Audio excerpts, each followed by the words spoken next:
I'm Duane Schulthess, and today on this Vital Health podcast, I'm joined by Steve Potts, my good friend, well-known biopharma entrepreneur and the chair of the Drug Development Council. Steve, it's always great to see you, sir. How are you doing? I'm doing great. Excited to talk to you again. And I'm also joined with Robert Coughlin, the managing director of life sciences at Jones Lang LaSalle and the former CEO of MassBio. Robert, thanks for making the time. It's great to see you again. It's been a while. Yeah, great to see you too, Duane. Thanks for having us. As you know or may not know, we recently published our peer-reviewed study, The Inflation Reduction Act's Impact on Early-Stage Venture Capital Investments. We've seen evidence of enormous negative impacts for the Medicare-age population due to the Inflation Reduction Act. Bob, I'm going to start with you. You're kind of at ground zero there in Boston. What are you seeing? It's bad. And, I've been in this industry since my son was born with cystic fibrosis, well over 2 decades ago now. And, serving in government and, serving in the House of Representatives here in Massachusetts and working in a governor's administration. And then all those years, 14 years running MassBio, I really haven't seen it quite like this. A lot of it has to do with this fragile ecosystem that, a lot of these outside influences are making this industry as challenging as ever. And we all know how hard drug discovery is anyway, when everything's perfect. And, when the market isn't responding, when raising capital has any additional challenges to it, this monumentous task of solving unmet medical need gets even more challenging. So it's definitely something that we need to talk about and fix. So, Steve, you're obviously at the coalface here. You're digging into this. Two sides of that. I mean, I've been involved in drug development for a couple decades and almost all entirely oncology. And then I do volunteer my time with a wonderful group called International Cancer Advocacy Network, where we get, patients that have a full genomic profile and they say, I'm looking for a drug to match to that. And there are some that have drugs available, and then there's just still a huge amount of work to do for a lot of other targets where we don't have, a drug or, and the patients are always looking for another option for that drug, when they can kind of see ahead, when they're going to kind of have resistance build. And so, the need hasn't changed. I mean, so the one thing I think is we should just remind ourselves that the need has not changed. And, that's just from a cancer view. There's, all over every type of cancer, we've made a lot of progress in some, but the fundamental need, worldwide in the U.S. and Boston, I live in Arizona, hasn't changed. Needs are still there, but definitely there's a heavier lift here, and I think Bob will talk to it too from his view. We shouldn't be completely surprised about this. I mean, I know when IRA, I've talked with you a couple of years ago when the IRA first passed, and we were kind of like canaries in a coal mine. I noticed an anecdotal change. I did a survey of 150 VCs, and at that time, 6 out of 7 were deliberately funding fewer programs in small molecule for the elderly as a result. And so we saw that early. BioCentury did a good survey, and then now your data is rolling out. You're seeing it really measured. So. And I guess we're unfortunately seeing investors are behaving very rationally. They're responding to the incentives, and unfortunately, it's a lack of incentives. On the small molecule side, it's we call this the pill penalty, but basically it's that you only have 9 years before there's a price control kicks in, and for biologics it's 13. And Bob's been super influential in actually changing healthcare and seeing an impact. Sister Rose is one example. There's a lot of others in the Mass area, but it takes time and things are slow. No matter how good your drug is, it takes a long time for people to actually start using it, for change to happen. And so to cut off the last 4 years, that 9 years to 13 years, is about a 50% drop in potential revenue for half of drugs that just happen to be approved via what we call an NDA path versus a BLA path. So investors are responding rationally, and us as drug developers are basically making choices entirely because of policy-driven government decision rather than based on best needs for patients. Robert, you work for Jones Lang LaSalle in their biotech practice. I pulled data out of PitchBook 2 weeks ago. I said, okay, let's just look at company starts, something real simple. And I looked at Massachusetts, California, Florida, Texas, in New Jersey, New York. And the drops in California and Massachusetts are enormous. I mean, we're seeing 50, 60% fewer company startups. I mean, you're leasing space. Are you seeing this on the ground too? Yeah, the demand isn't even close to, the supply that we have in lab space. And in my entire career, we never had enough lab space. Now there's, 10 million square feet of lab space that's available that there isn't even a market for in just Massachusetts alone. And what people need to realize, Duane, and Steve was talking about it, government and policy plays just as an important role as science does in solving unmet medical need and bringing new therapies. So when government acts in a way that has a chilling effect on innovation, this is what happens. The venture capitalists have still raised large funds, but they have to be very careful, and they're slower to make decisions. They're stepping on the brakes at a lot of their portfolio companies. When I was raised to believe you can never move too fast because the patient is waiting. It took 18 years and $13 billion for the company that invented the drug that's keeping my son alive today with cystic fibrosis. Think of how hard that was. And these are small molecule pills. Everyone's like, well, pills. Pills still make up a majority of the medicine that we all take, people. Let's not have a penalty on inventing pills that are less costly to invent, right? Now you're going to penalize people that are, drilling for oil in the pill space? Come on. It makes absolutely no sense. And that's what drives me nuts about policymakers that think they're doing something that is patient friendly, when in reality, they're keeping science from moving forward that ultimately will help humankind and patients. So, to answer your question without getting on a soapbox here, company creation is at an all-time low here in Massachusetts, and we were the tip of the spear. But the same thing's going on in San Diego and San Francisco and these other world-class biotech clusters. Yeah. Hey, Bob, so in cystic fibrosis, say, okay, great, you got a cystic fibrosis drug. So how much more work is there in cystic fibrosis to do? Well, there's a lot more, because there's still, 4 to 6% of the population doesn't have one of these novel breakthrough therapies. There isn't one that works for those.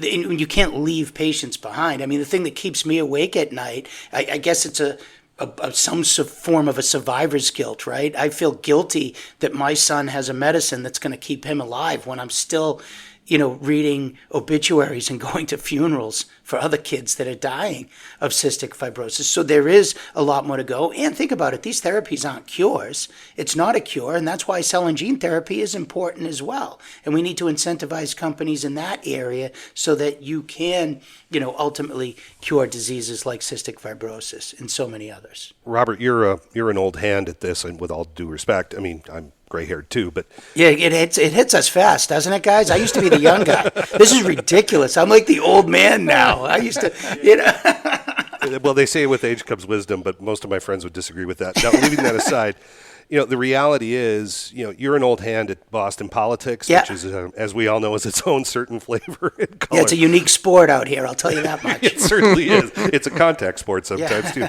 It's not for the thin-skinned. Boston's always been sort of, a progressive, liberal kind of place, but yet, Weld was a Republican, and, it's sort of gone both ways. There's always been sort of a Yankee common sense there. A lot of these policies attacking the industry are coming from California, Massachusetts, where the big hubs are. What's changed since you were working in the field of politics, my man? How's this moved on? Well, let's look at state politics, and then let's talk about federal politics, okay? Because back in the day when I first took over at MassBio, we had the giant Senator Ted Kennedy, who knew more about biotech and was more committed to this industry than any person I ever met. He loved the industry because it created jobs, and the best social program for anyone was a job. And 2, he cared about sick people like nobody I've ever met in elected office. Like, he really cared. There wasn't a time that I would talk to him where he wouldn't ask first thing, how's little Bobby doing? What can we do to help?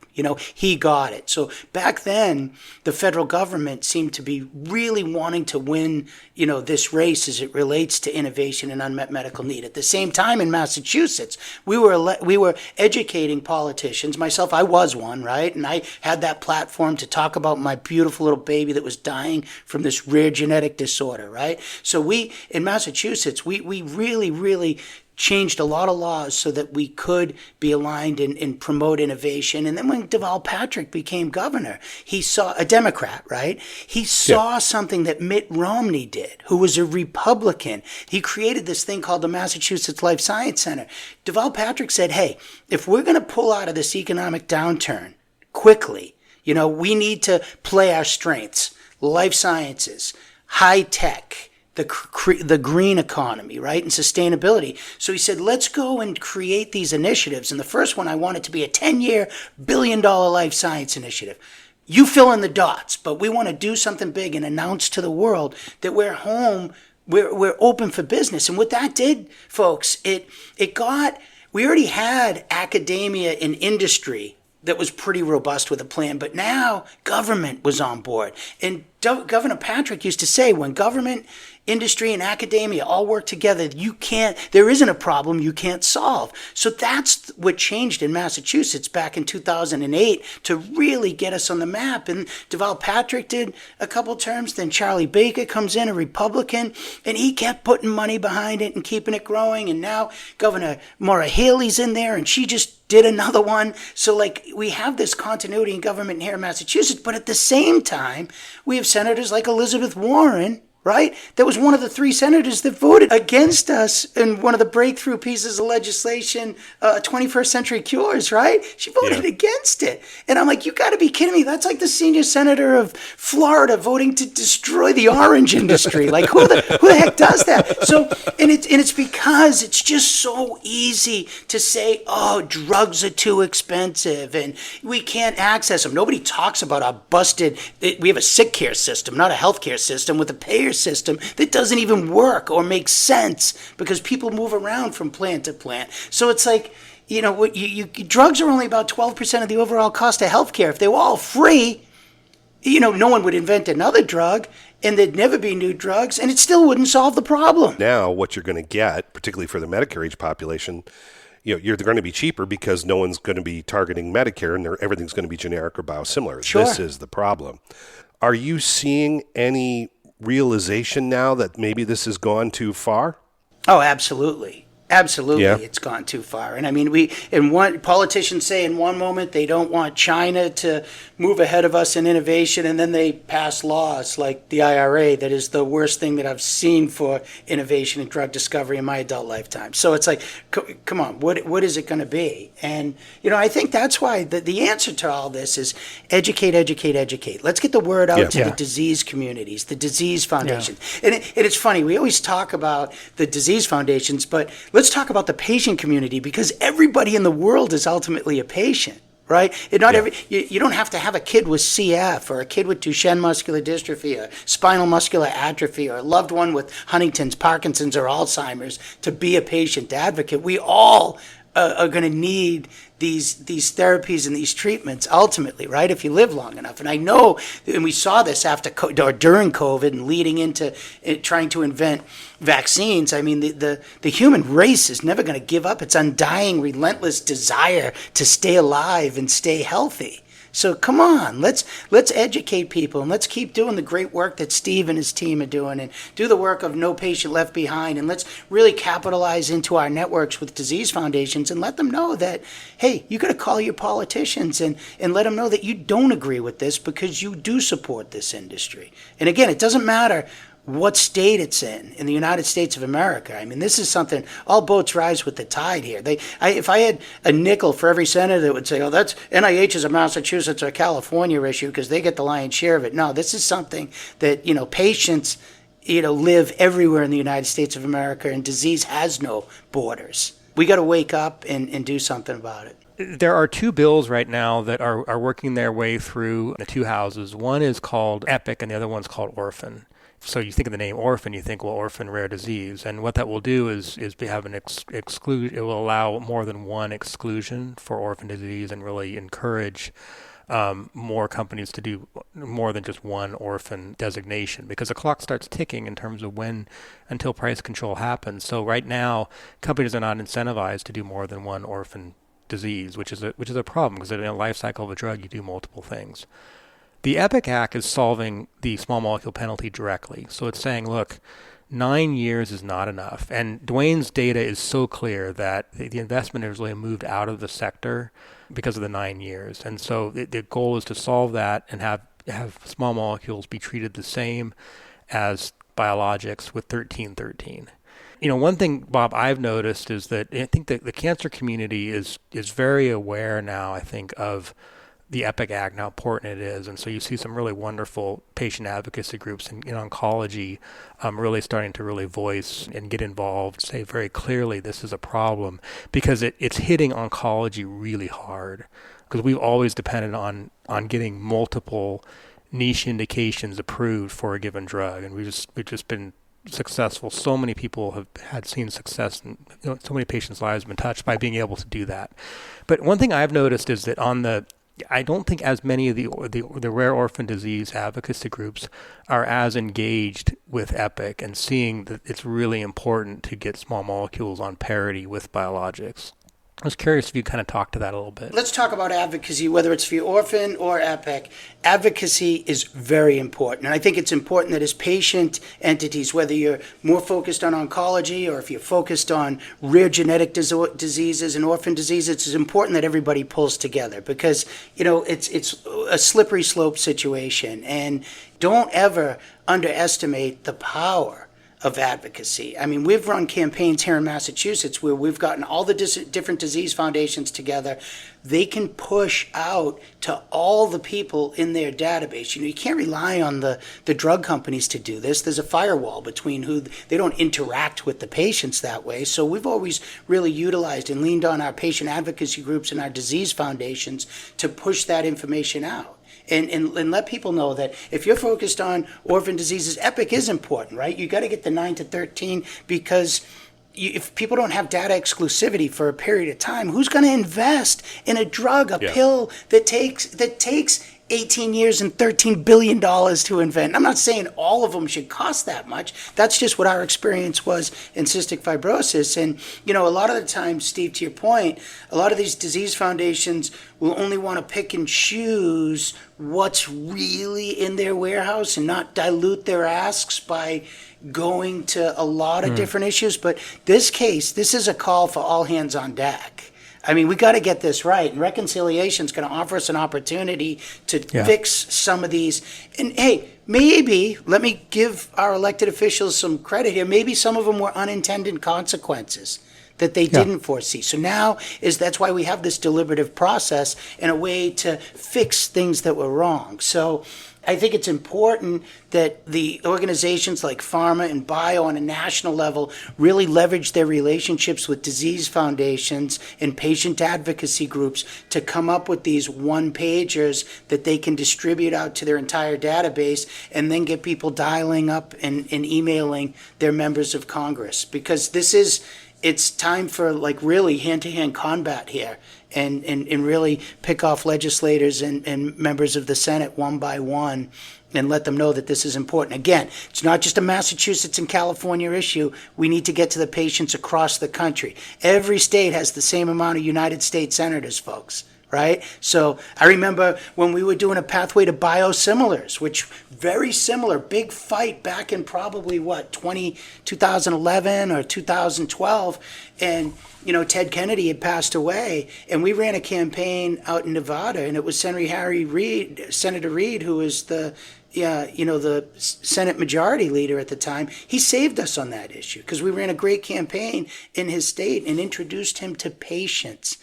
There's not a lot of biotech companies in Nevada, but there's a lot of patients. And we mobilized those patients and said, geez, if we don't have a reasonable amount of a time period of data exclusivities for biosimilar drugs, no one's going to invent new drugs. It's amazing to me that, especially in Massachusetts and California, you don't see voters making the connection between, allowing their elected officials to basically cause that kind of damage to their jobs, and also to, the future STEM opportunities for their kids. How many of us have kids that are choosing biology, chemistry, and where are the best, coolest, most exciting STEM jobs? Drug development. It's an awesome field for STEM. You're voting against the future of your kids and their STEM opportunities. You're voting against the jobs that, are massive in Massachusetts, no pun intended, and in California. I mean, I will say, Arizona, we are generally a red state. We currently have blue senators and a blue governor. But, and I told Congress this, I just reminded them when I testified in Congress, I said, cancer is nonpartisan. And if it wasn't, we would all switch parties. It's a great point, Steve. I'm going to steal that. Do you mind if I use that one next week? Absolutely, and it got a good laugh, and it calmed down the kind of the hand pointing on both sides of the aisle. But it is true. Cancer is nonpartisan. If it wasn't, we would all switch parties. That is the common enemy, and no one getting elected is deliberately trying to do something that's going to unwind that. But government intervention has unwanted consequences, and we're seeing that. We predicted it on this one, and so now we're seeing it play out. We do have a chance. I think EPIC is about a 50-50 shot. 50-50 in drug development is a phenomenal odds. 1 out of 10 of our drugs gets over the finish line approved in phase 3 in oncology. So 50-50 shot to get EPIC actually over the finish line this year. I'll take those any day of the week, but it's going to require the cancer advocacy groups, the rare disease advocacy groups, the people in pharma that don't realize, they just don't realize they can change their environment, not just accept it. And they can look at their politicians and ask, are you helping us with the jobs we have in our own states? Are you helping us with the future of STEM for our kids? I expect the leader I vote for to do that. Do you think anyone's going to lose a vote for hitting up on the industry right now? Why aren't you seeing stats of the difference in an MRI cost in the U.S. versus Germany? I had a friend that went in two nights of overnight in the hospital, very simple, $30,000 bill. Where are the stats in all those differences? Yes, there are healthcare costs that are higher than other countries, but an MRI in 20 years is not going to go generic. A hospital is not going to go generic. Whereas what we're doing now, these drugs do go generic. And I do like on the IRA that I wish it was 15 years, but there was absolutely the desire is to enforce that drugs will ultimately go generic. It's a protection period, but after that, they go generic. So it's crazy to me that we're so focused on this 11-12% cost overall in the industry, where you have so many other things that are also a lot more expensive than in Europe. And I just have to hop in here and talk about our sick care system, right?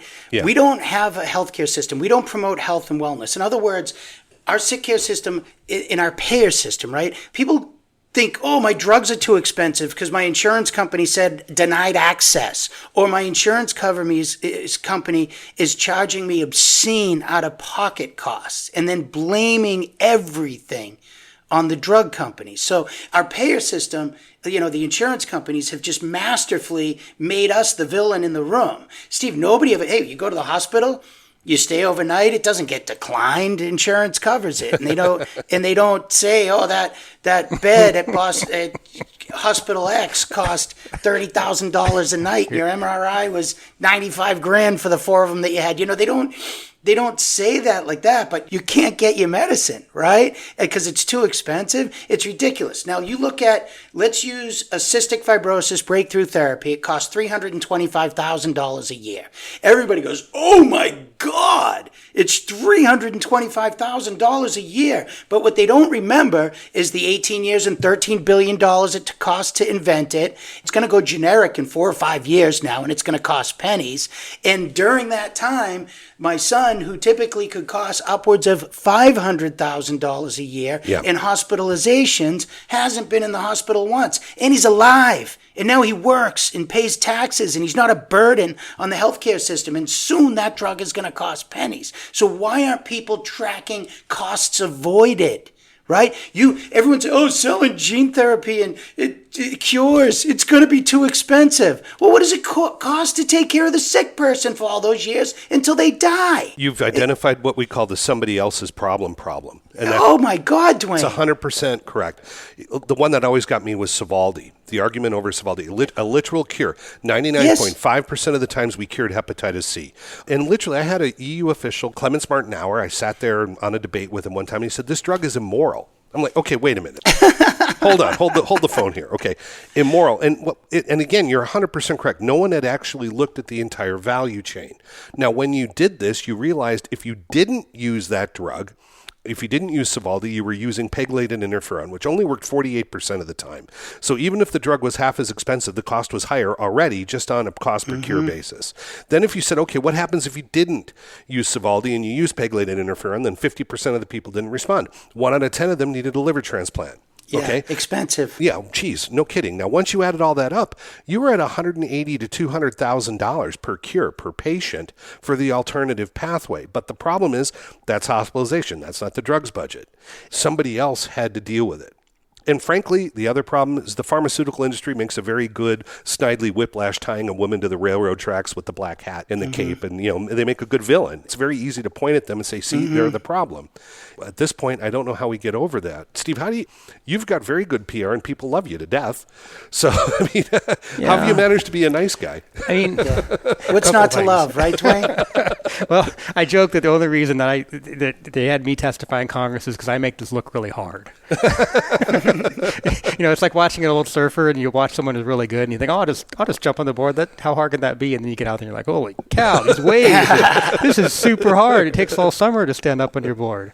I think there's a misconception that like NIH funds money, idea comes up, and then magically overnight billionaires are created, company exits, boom.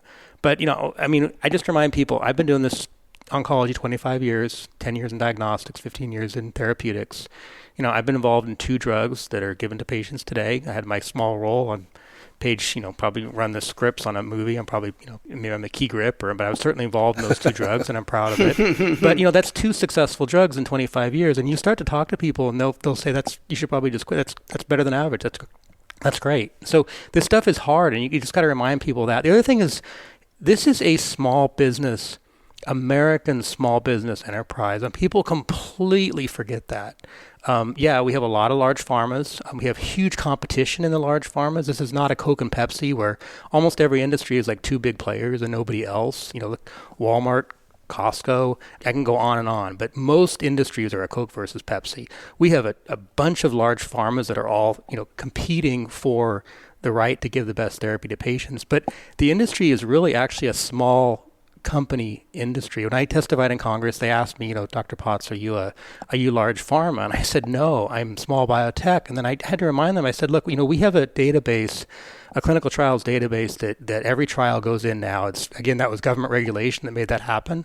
Another good example of very positive regulation. So every time there's clinical trials, the clin trials database, it's a little messy, but it's there. But 70% of the trials in that database, you know what they are? Small companies. Yeah, of course. And then you say, well, that's good. Small, you're good, but large, you're bad. I mean, how un-American is that? I mean, really? Of course I want to be successful. I'd love to be the next Vertex. I mean, look what Vertex has done for all these cystic fibrosis patients. But if I did that and I'm successful and I become big, then I'm bad?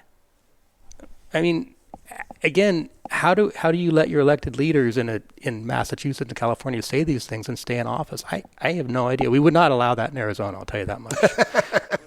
Steve, when you bring up the whole small company point of view, it's so true. If you look at Mass Bio and Biocom and Arizona Bio and all these state trade associations, 80 to 90% of their membership are small companies, startups. Absolutely. 100%. Some preclinical and mostly all pre-commercial. So, this is a small company game. And look at, when we went through the last economic downturn from 2008 to 2012 and there wasn't an IPO, that's when external innovation became a thing, and Big Pharma were the ones who came to our rescue and started doing BD deals to keeping a lot of these companies going. Right. So ultimately, they could commercialize the product if it became a reality. So, industry has evolved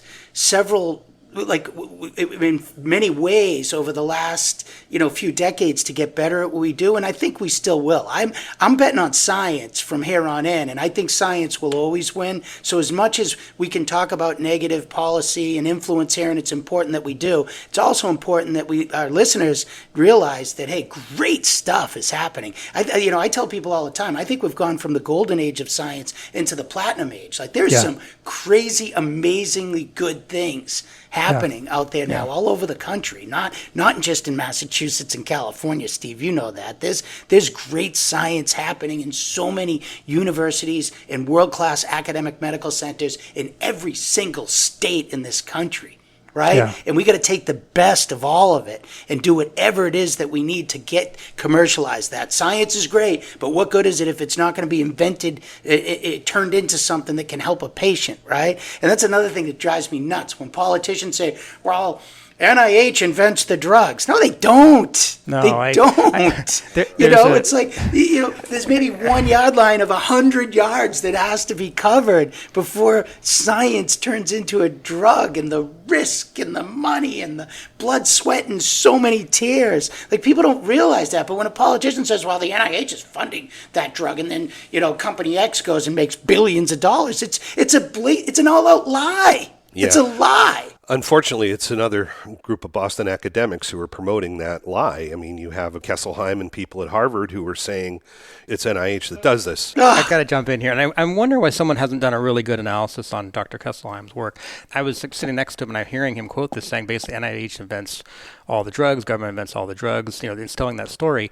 I went and looked at the paper they're quoting and how they got that data. And what they basically did is they said, and I'll use the last drug I had approved was with ROS1 TRK. So ROS1 is the gene, TRK is the gene, we had a drug for that. So the way they got their statistics, they said they basically searched ROS1, that gene name, any grant ever, any spending ever done at the NIH, and then just basically added it up.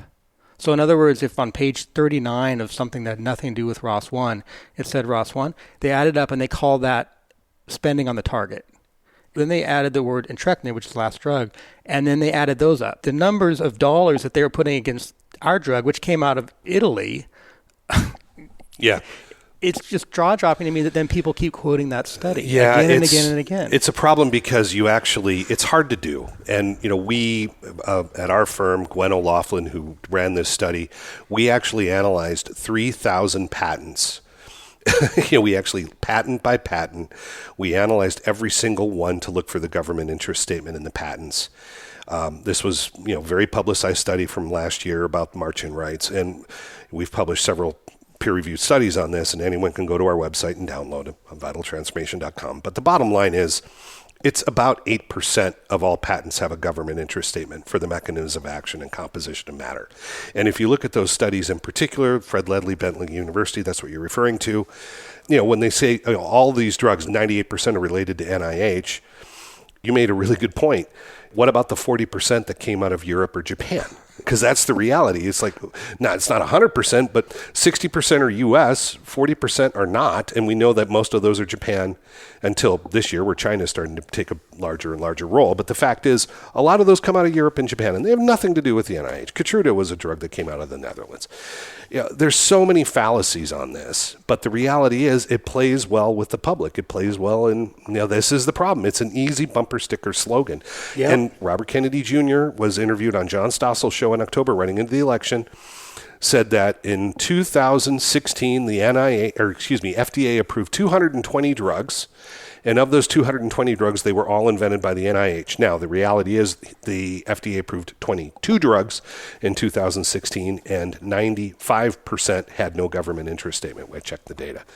So I don't know how we get around these fallacies, but they are complete nonsense. I would like to ask both you gentlemen a question here. What we're seeing with the IRA is we are incentivizing and seeing a huge shift for the Medicare age population in large molecules. Steve, you mentioned this earlier. What's going to happen if everything for Medicare becomes biologics? What's going to be the end result of that? Well, first of all, I've been very active in both areas, but just the cost is a lot higher to do the biologics. They're both equally risky. Just as one example, just the manufacturing runs for the antibody drug conjugate, really popular right now. It's a biologic. That's $10 million. The manufacturing run for a small molecule, about $1.5 million. Right there, it's 6x difference. But you see that the cost going higher on that. But there's just, you need both legs. And that's what I tell people is like, look, the innovation largely is antibodies and it's small molecules with a number of other things thrown in. But, those are two legs. And, we've kneecapped at 9 years the small molecule leg. And ironically, now you have somebody who goes, oh, well, let's just equalize it and cut the other leg off, make them both 9. And what they don't realize is it isn't just that money moved from small molecules to biologic. It's that money left the investment sector. Yeah. So if you're a VC, and again, VC, it's easy to say, maybe you don't know them, but that is actually your 401k at work. This is university endowments. This is 401. This is our money at work being managed by venture capital, making decisions on where to place their bets. And you basically, it's like saying you have an AFC and the NFC. AFC is small molecules, NFC is biologics. And you say, okay, new rule. In the AFC, I don't care how good you play, you can't make the playoffs. You're going to kneecap it at there. What do you think's going to happen? Well, yes, some of the quarterbacks will move over, and then other people just get out of football. And you see people getting out of football. And so I think what is tragic is you see the VCs moving their money out of potential cures and medicines for patients, for American patients, into things like AI, which that's great, but AI at the end of the day typically will replace jobs. That's what AI does. But again, these are investors making rational decisions, doing what the government has told them to do. There was recently an article coming out of JP Morgan, and there have been several articles saying that China now, if we look at the overall portfolio, represents about 23% of all drug discovery. There are some articles saying that up to 3/4 of the INDs, investigational new drug INDs filed with the FDA, are coming from China for oncology. How do we get around this now? What do we need to do? Well, one, we got to fix a lot of the things that we're breaking on our own here in the U.S., right? We need to continue to be the best. You need academia, industry, and government here to all work together and stop with chilling policy and legislation that has a chilling effect on innovation, right? We were better. We did better before all of this stuff happened. Steve talked about you need both legs, right? We can't be incentivizing or disincentivizing one to the benefit of the other. It doesn't work that way as it relates to small molecule and large molecule and cell and gene therapy. I mean, this stuff's hard. We need to focus on what it is that we need to do best. IP is important. You can't let other countries steal stuff from us. I believe in that stuff. I mean, we got to look. I love the idea of onshoring a lot of our own contract manufacturing. So, I'm not like a nationalist, but I do believe the more stuff that we can do here in the U.S., it is going to make us stronger. I mean, look at what happened during COVID when so much of our supply chain disruption happened because of the amount of CDMOs that we were using in Europe and Asia. That was very unhealthy. That was a very unhealthy time. And I thought that after COVID, we would start focusing on our own, supply chain continuity. But, we kind of just slipped back to what's cheaper, what's easier, what do we, and think of Wuxi touches probably 80% of the membership at MassBio. That's a pretty big number. Yeah. It's like our kids, right? If we want them to do well, we say, you worry about you. You focus on you and be the best you. We got to do that as a country, right? That's why I get a kick out of all this chaos and tariffs and this and that. All these distractions just gets us away from focusing on the basics that built this country. I've been out of politics a long time, so I'm actually getting nervous right now because I'm enjoying talking about this stuff, but I have no intention of ever going back. In fact, I'm on sabbatical. I told Steve, I left MassBio 4 years ago, and I purposely have been trying to take a 5-year break from policy for my own mental health and well-being. So, I mean, when I talk to John Crowley at Bio and Steve Ubel at Pharma, I'm like, how are you guys doing, right? And Kendall O'Connell is who replaced me at MassBio. I'm like, these people are just having a horrible time. And my wife and I agree, I couldn't have picked a better time to leave that job and just take a little time off. But I'll tell you, it's really, as you guys can tell, I mean, I care about this stuff. I'm passionate about it. And my kid's alive today because of this industry. And I just can't think of anything that's more important to anybody, right? And I think talking with you, I mean, which you and others, a whole team of people really put together to make Massachusetts such a good biotech ecosystem, that took 2 decades at least to really come to fruition, right? Yeah. Drug development is the same way. I mean, I kind of started my career in 1999, and at that time, here's what everybody knew. Everybody knew that there was no point doing a lung cancer drug because they never worked. It was like pancreatic cancer today. Everyone knew don't do a lung cancer drug. Everyone was screaming about how incredibly, insanely expensive HIV drugs were. Mm-hmm. They were still talking about how expensive statins were. Fast forward today, those, and no one even could think about the hepatitis, drugs, the success they've had there, which now also are coming way down the cost curve. It does take like a 20-year cycle. So think about lung cancer. So, when I first started, everyone knew there was no point doing a lung cancer drug. And then all of a sudden there was one small molecule, Tarceva, which worked pretty well.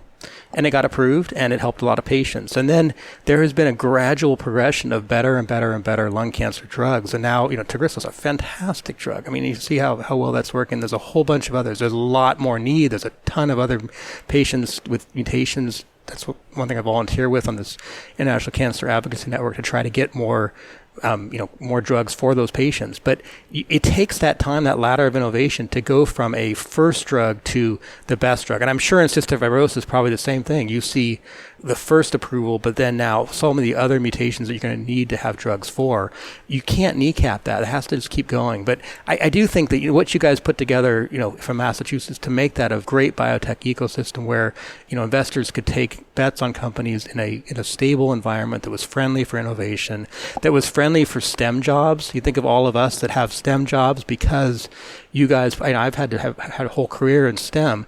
Am I building that for my kids? Or am I kneecapping our industry and not allowing my kids to have these STEM jobs? And then if that's happening, am I going to take that out of the politicians that are voting against the future of my kids for STEM in this country? There's only so much we can do, and I think you, more than almost anyone, Steve, is really on the front lines of this. All we can do is try to articulate the problem to the people who matter. I just spent several hours on Tuesday with the Congressional Budget Office.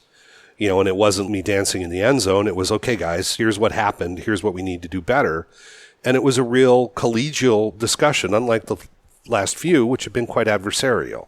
At least for those people who are running the math, there's a change. But I do think ultimately it's broken now, and we need to fix it. So what will we need to do, Bob, to fix it and put it back together again if Humpty Dumpty's fallen off the wall? I would directly hit on the fixes that need to happen in the IRA that we've talked about earlier. I'd take those two pieces, and just go after it and fix it and educate people that, hey, we're not trying to disrupt the benefits of the Inflation Reduction Act. We get it. I mean, there's just too much political horsepower behind that. I think the idea of repealing it would just be it's not going to happen. So to make the fixes through the deliberative lawmaking process that's available to us, get on the phone and rally the troops to call their members of the United States Congress and get this fixed. That's what I would focus on, and I think that's something that we need to do immediately. That's even bigger than executive orders around